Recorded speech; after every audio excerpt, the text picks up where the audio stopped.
Welcome to Mark's Shrimp Tanks. Today we're going to be talking about holiday food, because this is one that will affect a lot of you pretty soon, no doubt, and I think it's something we should cover.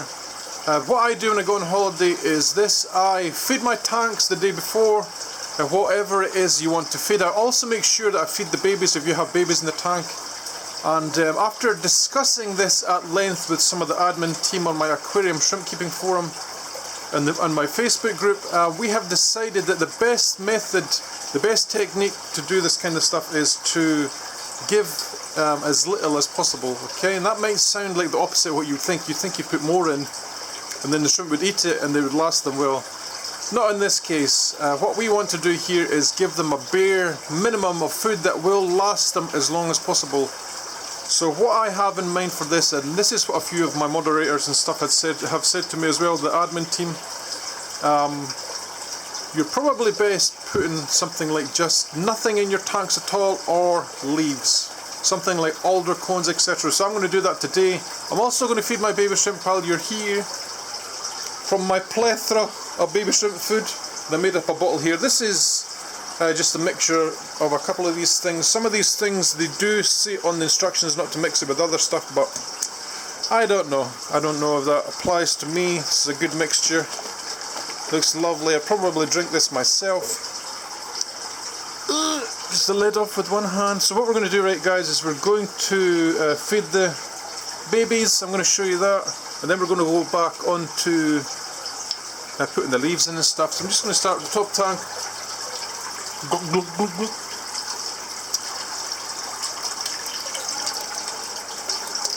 And this is typically something that I would do every couple of days, is feed the babies. Feed the babies! And this is one of those things as well where people will say, Mark, how come you have so much biofilm, etc. This is what it is. This sticks to the glass and it forms a biofilm itself.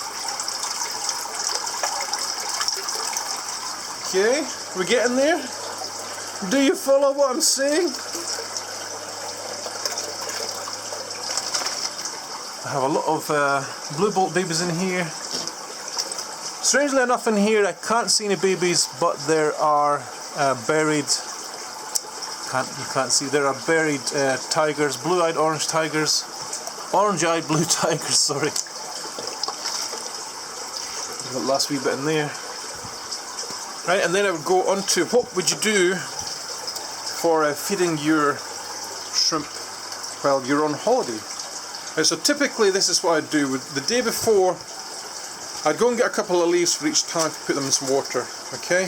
I will let these soak overnight because I'm not a big fan of loads and loads of tannins in the tank, so I'm going to let these sit in this water overnight. Separate them up a little bit.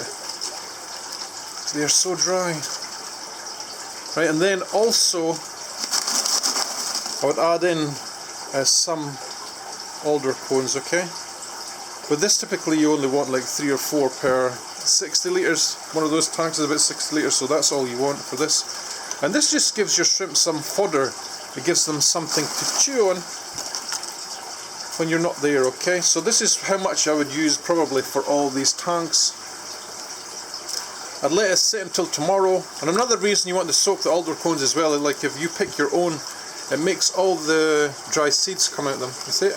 I find that quite annoying in the tank, so this is also a reason why I do this. Okay. Other things you want to do as well, guys, is just say you're going away on the Monday, for example, you could probably do your last water change on the Monday, on the day before, basically, okay? So that is what I do for preparing my tanks before I go on holiday. This year I probably will go camping somewhere because I love to go camping. Camping, fishing, kayaking, etc. So that is my plans for this year. I hope you're all having a great day, whatever you're doing, and I'll catch you all in the next one. Happy shrimp keeping! I don't know if I can make that any more dramatic. Happy shrimp keeping! See you later, guys!